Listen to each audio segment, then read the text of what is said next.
I'm a big proponent of therapy. I was very lucky when I was a young age that my parents thought, okay, she's going to be dealing with some not only physical challenges, emotional things that'll come along with it. Just having someone to talk to was really helpful. Surrounding myself with other people. Obviously, you can't choose your parents, but you can choose your friends and your colleagues and such, and people that would speak positivity into me. This is Brandon Turner, and you are listening to the Average Joe Finances Podcast.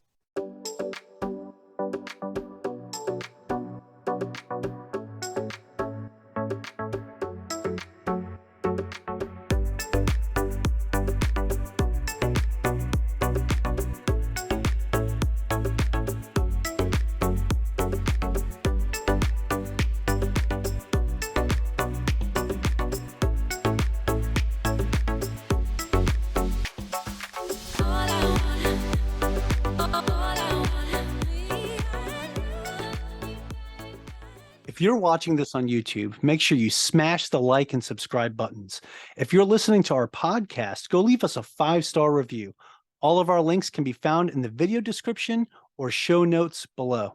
Hey, welcome back to the Average Joe Finances Podcast. I'm your host, Mike Cavaggioni, and today's guest is Amy Sylvis. Amy, I'm super excited to have this conversation with you today. Thank you so much for joining me. Oh, this is so cool, Mike. Thank you so much for having me as well. What an honor. Absolutely. No, the honor is mine. Speaking of that, we would like to know more about you. I'm going to start this off the same way I start every podcast episode. So if you could, please share with us your story. Who is Amy Sylvis? Yes. So I am a 41-year-old woman living in Los Angeles, California with my amazing husband, Joel. Both of us were born and raised in this area, and our parents still live here. I came from a very humble lower middle class background. My father's almost 70 and still does manual labor as he did all of his life and all of my life. I've been really fortunate to have a bit of a biotech background that translated later on into being a real estate syndicator. And I am the founder and CEO of Sylvis Capital, which invests in large commercial real estate properties throughout the United States and emerging markets, and invites folks to take advantage of our research and our experience and invest alongside us. All right, fantastic. So I think it's important to point out, you had mentioned your age at the very beginning, and I think it's important. There's an important reason why you mention your age, right? So I know that you were born with a rare medical condition, right? That it makes living to this age very complicated. I know that's got to be tough to talk about, or just a tough situation to bring up, but I think I'd like to talk about a little bit or touch a little bit on this, because I think this touches upon your positive attitude and your positive mindset that you have to be able to overcome some of these complications that you've had in life. We could just talk about that a little bit. What is it that you were born with? Yes, thank you. I forget that it's not typical for a middle-aged woman to freely offer up her age, but I am quite proud to be 41 because I was born with cystic fibrosis. I find that most people have heard of that, but aren't quite sure exactly what it is. So what is it? It is a genetic condition that I was born with. Both my parents are silent carriers and passed on the illness to me unknowingly. And when I was born in 1981, I had this chronic cough and I wasn't gaining weight.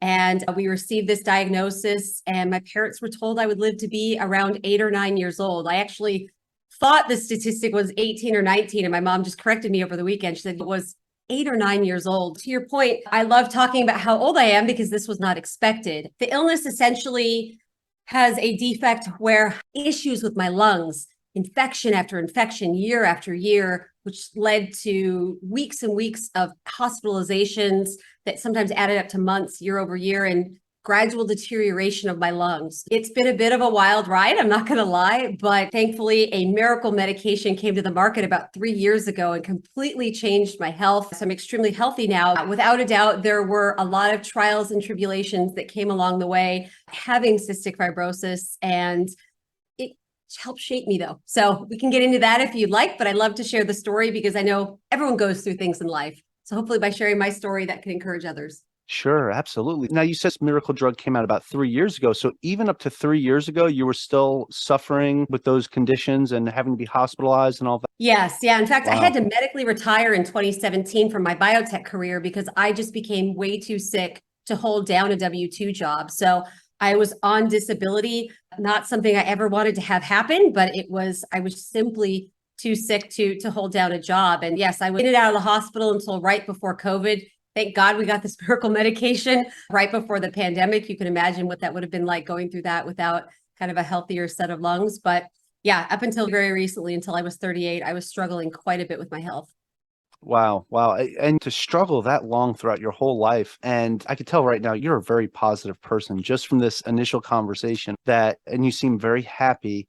And I feel like that plays a part in how you were able to overcome and stay strong and just fight back. And can we talk about that a little bit? Was there ever a time where you felt like, man, like, I don't know if I really want to do this anymore because this is too tough. This is too much, too many hospitalizations. What was that like for you? Yeah, I think there were definitely times when it almost seemed ironically comical with how many struggles were put in my life. And obviously, this isn't an illness that I have because of choices I made in my life. It's just a circumstance. And yeah, things did get tough several times where I just thought, gosh, I don't see the light at the end of the tunnel. I wasn't interested in giving up necessarily, but would absolutely have moments where I just thought, I don't know where I'm going to find the strength or the willpower to say, yeah, sign me up for another day of this. And who knows what'll come behind, what will be around the corner. A progressive illness is wild because by definition, it's going to get tougher the longer that you live. Having mindset and having people around me to support me was really everything. Yeah. And support from other people. And now, what was it about your mindset? How did you get yourself to stay positive through such obstacles? A bunch of things. Without getting too corny, I'm a big proponent of therapy. I was very lucky when I was a young age that my parents thought, okay, she's going to be dealing with some not only physical challenges, emotional things that'll come along with it. Just having someone to talk to was really helpful. Surrounding myself with other people. Obviously, you can't choose your parents, but you can choose your friends and your colleagues and such. And people that would speak positivity into me, people that would remind me that there are such things as miracles. There are people that beat the odds, not just health-wise, but otherwise. Doctors aren't psychic. Science isn't always completely psychic. Obviously, I'm a huge benefactor of Western medicine, and I'm very grateful, but sometimes things turn out differently than we expect. So just really leaning into that and my faith as well helped my mindset and thus my physical health, I think, tremendously. Yeah, that's fantastic. So some of the things I was writing down as you're talking about this is just that on that mindset piece, you were going to therapy early on, which was really good. You had somebody to talk to and vent some of these emotional frustrations that you were suffering from because of your physical condition. And then but you made a very good point. You can't choose your family, right? But you can choose the people you surround yourself with, right? You could choose your contacts, your friends, who you build these relationships with. And you chose to surround yourself with positive, like-minded people that were going to lift you up and not hold you down. So I think that is absolutely huge. And I think that also is a big part of what you do as a real estate investor as well, is the people that you surround yourself with. I'd like to kind of transition the conversation to that because I feel like we know that your mindset is already there. Like you've already got a crushing mindset. So we're there. So let's move on to the actual real estate piece. And what made you decide to actually get into real estate? Was it the fact that you were medically retired in 2017? What did that look like? As you can imagine, knowing that I wasn't sure how long I would live, but I also have this fiercely independent streak where I've always wanted to be self-reliant. My parents would kill me if I ever said this to their face, but I never wanted to be a financial burden on them. I wanted to see if as an adult, despite this illness, if I could find a way to support myself, pay all my bills, do all these things. So from the time I was in my early 20s, I was on this mad dash to figure out how to be self-supportive. In my 20s, it was trading my time for money, getting a bigger, badder job, getting my MBA, again, to be able to save more money for this, what felt like this inevitable train coming down the track of, I'm probably going to be too sick one day to work. So how am I going to make sure that I can continue to pay my bills? And then as I think maybe many people will resonate with this, I read this purple book called Rich Dad, Poor Dad, and I went, oh, passive income. What a mindset. So what you're saying is while I'm in the hospital trying to get better from pneumonia, I could have property management, collecting rents for me and money coming in. So decoupling this trading time for money was such a blessing and an eye-opener. Now, it took me 10 years to get there, lots of trials and failures, but that was really the genesis of it. If I want to be able to be my own woman, be able to support myself and fund my lifestyle. And yeah, I had this looming health challenge that I thought would really prevent me, and eventually did, from trading my time for money with a W-2. Yeah, that's the purple book. We call it the purple Bible around Yes. here, right? So it's Rich Dad Poor Dad has definitely been a staple in our community, right?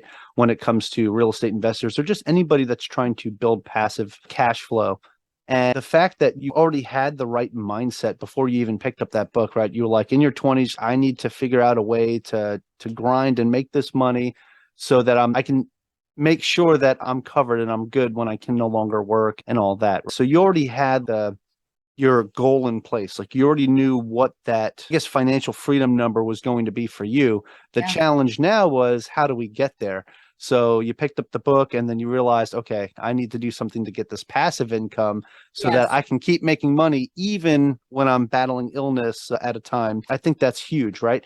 Now, what made you decide that real estate, or let's just say multifamily real estate, what made you decide that was the way to go to build this passive income? I love that.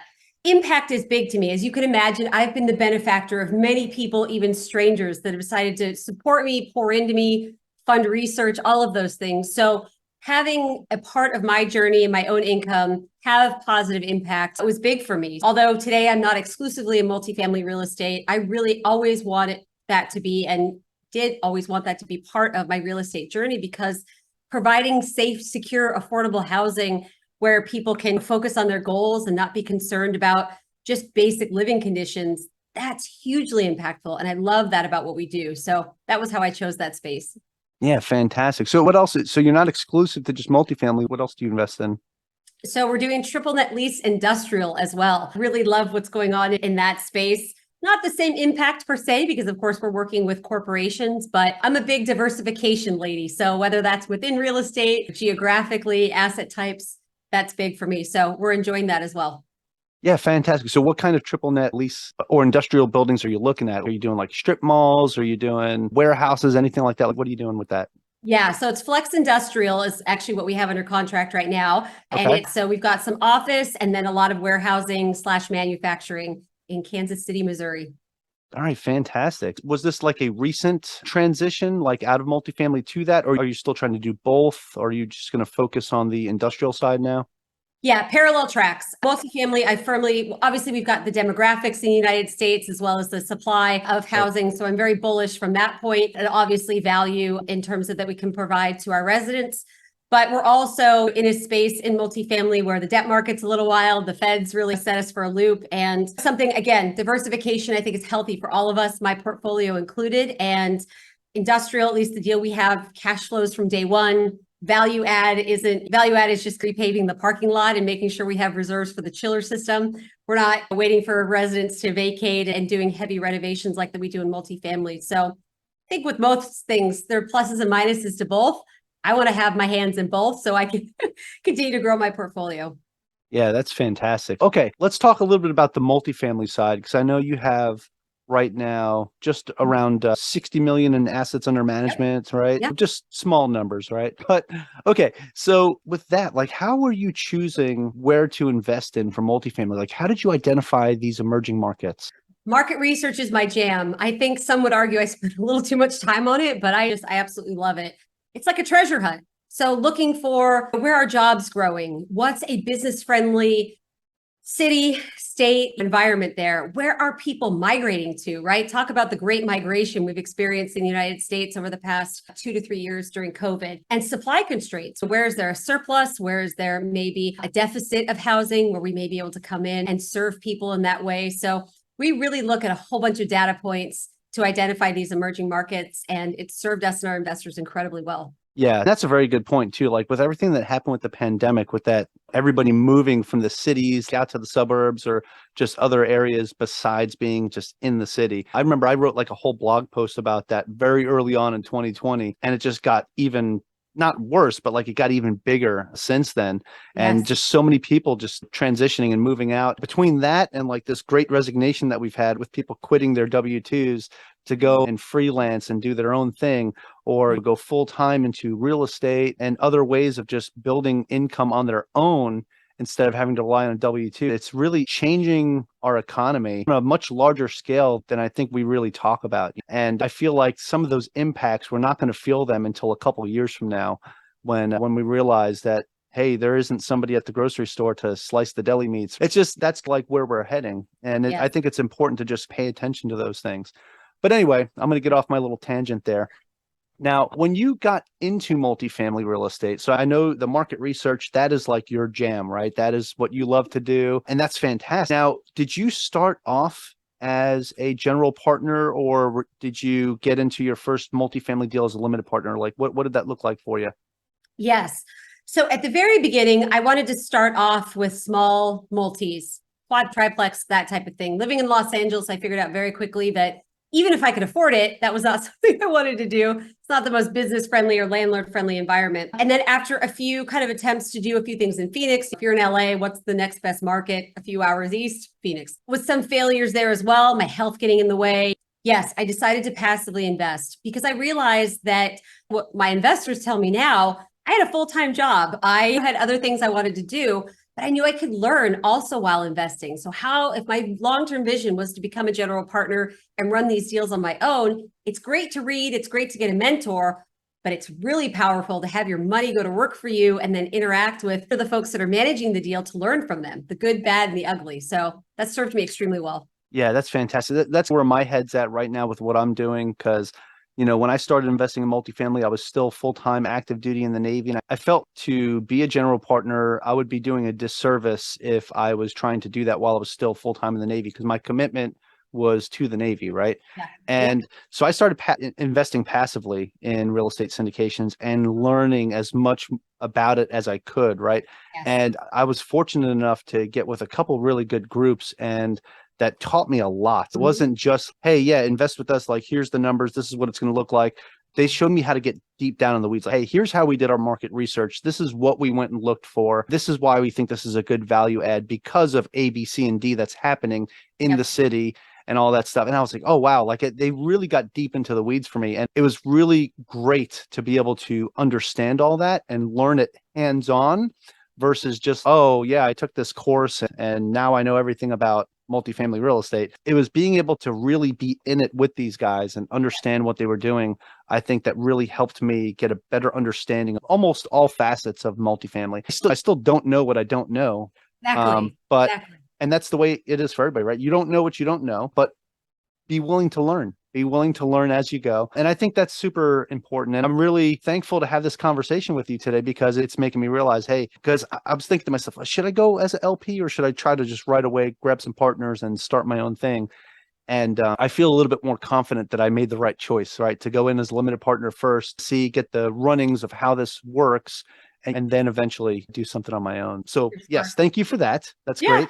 Now, actually, this next question is selfish, right? Because now I want to ask you, what is it like? Like, how do you do that transition from being a limited partner into being a general partner and going out and getting your own deals?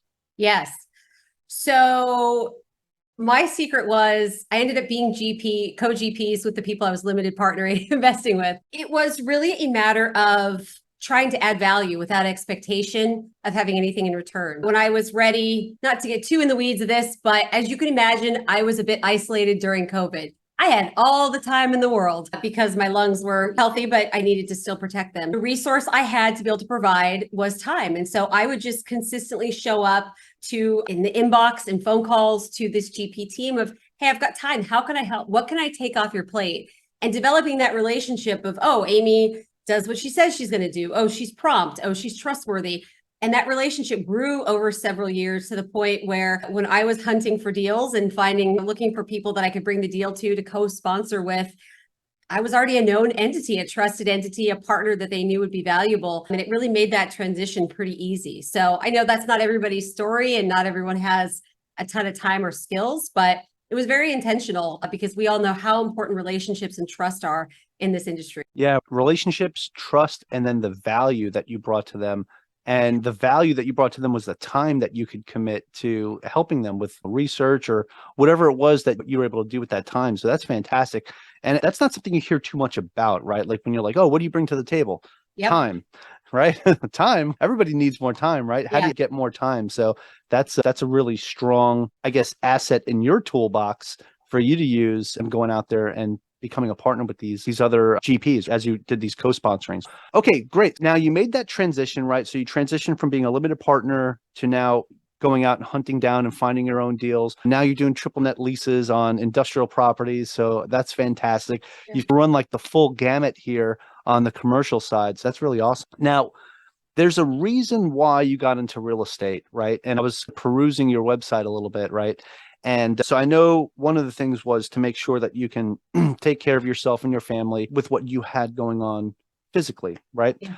But also you have this thing that you called the 5 freedoms, right? So can we talk about that a little bit? I know it was financial, geographic, time, association, and purpose.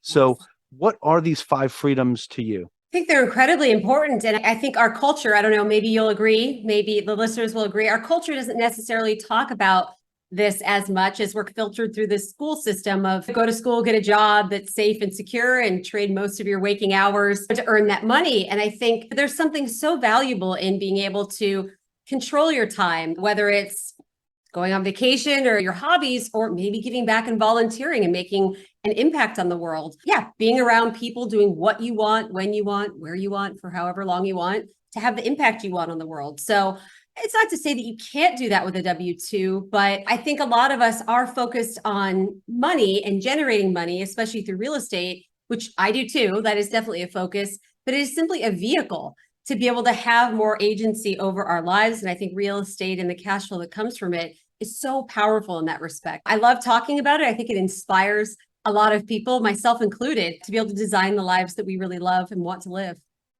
Yeah, absolutely love that because people ask me, because I go in, I'm a guest on other podcasts as well. And a lot of times people ask me, okay, what is it about financial freedom that's important to you? That's a very popular question I get. Or what is financial freedom to you? And to me, my answer is always time freedom. It's the financial freedom gives me the freedom to really be free. That's a lot of freezing, but that's probably the most important thing to me is that the value that it gives me isn't the money. It's I don't have to worry about the money. I don't have to worry about how I'm going to pay my bills. I don't have to worry about any of that stuff because I've got the passive income that covers that. Now I can worry about the things that are more important to me, like my family, right? My daughters grow up, being with them as they grow. And I recently retired from the Navy, and I'm finding now that I've been home the past 2 months, and it's been quite an experience to actually be here with them every day. I'm not sure that they're a fan of it yet because they have a teenager and a tween, both daughters. Oh. So they're not necessarily a fan of it yet, but we're getting there. But for me, it's just it's just a whole different experience being with them during the day while I would have been at work because we homeschool our kids as well.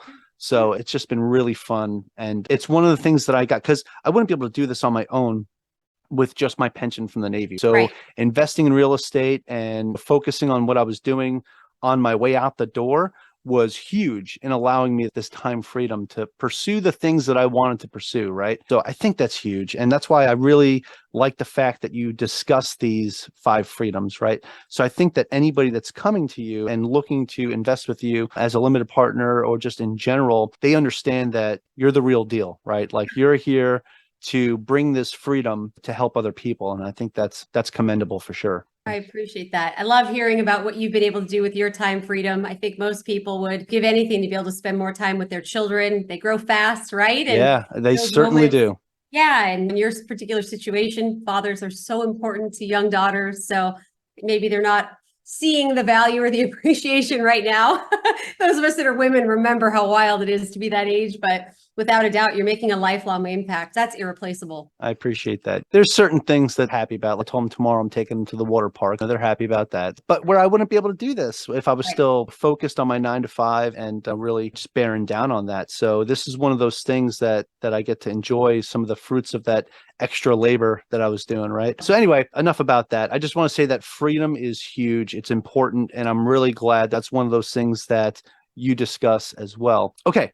Cool. Amy, I would love to transition this into something that we call the final round. It's where I'm going to ask you the same 4 questions that I ask everybody that comes on the show.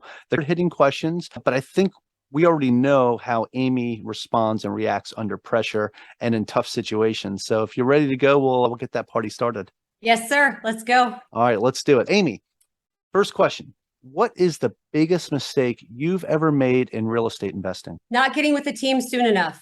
Really, I'm an independent person. I think that I've got a decent amount of self-confidence, but I just didn't fully appreciate how much of a team sport this industry is. I think a lot of us may see companies or just one person talking about their syndication or what they do. And I think our industry doesn't do a good enough job, in my humble opinion, talking all the different partners and people that go into all of this to make it look simple enough for just one person to do. Once I finally figured out I could go further, faster with a team, I was off to the races. And gosh, I wish I appreciated that years and years ago. Yeah, that's really a great point. And I just want to ask you, like, when did you figure that out? Did you happen to go to a meetup or a conference? Yeah, that's exactly right. Yes, got really entrenched in hearing people's success stories. Success leaves clues, as they say, and really diving deep into what exactly does it take to be successful. And that's exactly right. Oh, okay. Now I get it. Yeah, that's awesome. Because that's one of the big things that I like to focus on too when I coach people as well, is the teamwork aspect, right? The building that network and building relationships is so key to being successful as a real estate investor. Yeah. So I think that's fantastic. And I appreciate your transparency. That is the biggest mistake that you made, because a lot of people don't want to admit to certain things. But sometimes trying to be a lone wolf in real estate, sure, you can go a certain distance. You can only go so far. You're going to get capped out. Agree completely. Yeah. Awesome. All right, Amy. All right. So the next question kind of ties into this. They all tie into each other except for the last one. But anyway, the next one is, what is something that you've learned that you wish you knew when you first started? Yeah, I really didn't appreciate on the acquisition side how much, to your point, of being awarded a deal, and I say that word very strategically, isn't necessarily about the terms of the deal, the terms of maybe the LOI or the contract that you're looking to get into, but is about relationships. People want to know and trust the person that they're doing business with. And I didn't fully appreciate that, maybe unlike the single family market, maybe not recently, but historically, where it's how much money can you give me? What does that all look like? Your relationship with the broker, and then in translation with the seller, is really based on how much you know them and the relationship that you've built and the trust that you've built out. If they don't have surety of closing, if they think you're going to be a pain to work with, not everyone thinks that getting top dollar for something is worth all of that. They will sacrifice price or terms to be able to do business with people that they like and they feel comfortable around. I think I was a bit naive, not understanding that, but now understanding that, it's changed everything. All right, fantastic. So were you saying that you were annoying them and attacking them, saying, hey, I'm the person? No, I'm just kidding. No, but I think I was a bit more transactional. Sure. I'm out in Los Angeles trying to buy a deal in Tennessee during COVID. I wasn't flying out, and I just thought, hey, they're busy. Like, why do I want to call them? I can be a chatty Cathy. Do I want to call and get to know them on a personal level? I just figured I'm not going to bother them. This is what I have to offer. I'll be a bit more transactional. As it turns out, my default and leaning into truly who I am about caring about people and getting to know folks is actually beneficial in a lot of scenarios. So I lean into that now. Yeah, that's fantastic. I'm very much the same way. I'm like a social butterfly. Yeah. I got to get out there and talk to people. I absolutely love it. Very much an extrovert. I mean, I can tell you are too. So I'm sure when you started going out to meetups, you were probably just like all over the place, which is fantastic. All right, great. Let's get into the next question, Amy. And that is, do you have any tips or tricks that you would recommend to someone that is just getting started out today? Yes. We talked about this at the very beginning of the podcast, I think, and it is, you really become the people that you surround yourself with. We are social animals by default. To fit into the group, we subconsciously start morphing into people that we're around. We really do. Our thoughts, our actions, all of those things, our beliefs really follow the people that we're around. So to your point, meetups, getting mentors, even just people within the space, find your tribe, pick them based on your values, based on your goals. And yeah, don't be afraid to be around people that are more successful than you, or that maybe you're a bit intimidated because you don't quite know or feel like you have the knowledge or experience. You belong in the room. You belong in groups of people that are successful. So I really think picking who you're around can change your life completely. Yeah, 100%. It's a very popular saying, and I've said it on this podcast several times, but if you surround yourself with 5 millionaires, you're bound to be the 6th millionaire, right? It's what you hear all the time. Just surround yourself with like-minded people that have similar goals and aspirations you're going to follow them and be successful. Sure, you can go out there and you can see people that have been doing this for 20, 30 years and really look up to them and say, that's who I want to be. But if you're getting yourself involved with people that maybe started a year or two before you, They're Yep. like your peers, right? And you're like, Yeah. man, I want to do what they did. I want to keep just following in their footsteps. And you can eventually be at the same level as them, or even surpass them, depending on how aggressive you go into it. Yeah. But that's one of the things I tell people as well. Like when you go to these meetups and you're networking and you're meeting these individuals, it's great to have a mentor that's been doing this for 20 years, right? But Yeah. don't go to them and asking them for advice on how to invest in the market today. Because when they first started, it was way different 20 years ago than what the person that's next to you that started a year ago or 2 years ago, they could probably give you more actionable advice to help you move along there. So that's awesome. Brilliant. I All love right. that. All right. Hey, Amy, I have one more question for the final round. Yeah. And this one is different than the other ones. It's more of an opinion piece, but I think it's very helpful and useful for a listener. Do you have a favorite business, investing, or real estate related book or podcast, or both? Okay, I'm hoping this qualifies. It is an investing related book, I think. I'm a big macroeconomics and monetary history nerd. So there is a book called The Creature from Jekyll Island by G. Edward Griffin.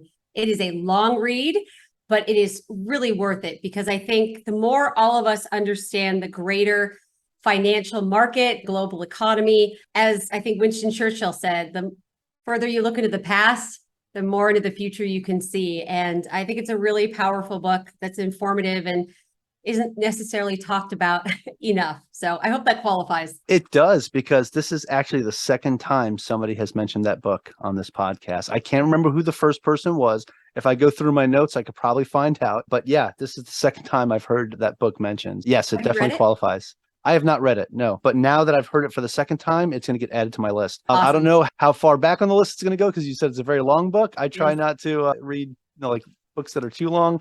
When it comes to like fiction stuff, I was reading Game of Thrones and I actually had to stop on the third book because it was A Song of Ice and Fire. It was way too long. I can't read 1,000 pages in one book. It's ridiculous. Yeah. But yes, anything that is going to help me self-help or help me with understanding economics a little bit better, that is something that's important to me. So that's a longer book that I would probably bite the bullet and say, okay, I'll read that. Yeah, I'm adding that one to the list. Good. It'll be So, in your top 5 of any book you've ever read in your life. Guarantee it. really? Come back. I'll tell you, to the listeners as well. I guarantee it. It's going to Okay. change everything. Maybe I'll have to move it up higher on the list then. No pressure. Sooner than later. Yeah, no pressure. No pressure. Okay, awesome. All right, Amy, I just wanted to ask you, so that's it for the final round. Was there anything else that you wanted to cover today? I think we touched on everything, and I'm really excited about getting this episode out there. Appreciate it. No, I think we covered it all. I really appreciate it. You're a great interviewer. Awesome. Oh, thank you so much. Now, I do have one more question for you, though. So I did fib there, because this one is the most important question of all. Yes. And this is going to be for my listeners mostly, because they're sitting here listening to this conversation saying, wow, Amy has truly overcome and beaten the odds in many facets of her life. We've learned so much just from this initial conversation, but we want to learn more about Amy and what she does, or we want to learn more about, Sylvis Capital and all of that. So where can people find that information about you, your company, what you're doing? Do you have a website you can share with us, social media, anything like that? Yes, both. Thank you so much. Sylviscapital.com is where you can find me. I know it's a little bit of a different spelling last name, but I'm pretty positive Mike will put that in the show notes. And then I'm also extremely active on LinkedIn. If you're not on LinkedIn, there's a lot of value there that folks like myself and other people in the industry love to post and just provide information that can be informative to you on your journey. So definitely send me a connection request. I'd love to interact with people and help any way I can. All right, fantastic. Amy, thank you so much. And yes, I will have all those links in the show notes to make it easy for everybody that's listening. So you can either click or copy and paste away. Just don't do it while you're driving. All right. So Amy, thank you so much. This was truly a fantastic interview. I had a great time talking with you. Likewise. Thanks, Mike. Appreciate you so much. Absolutely. And hey, to my listeners, thank you so much for joining me and our special guest, Amy Sylvis, on the Average Joe Finances podcast. Go leave us a 5-star review and tell us what you liked about today's episode with Amy. Aloha from Hawaii, and have a great rest of your day. Bye.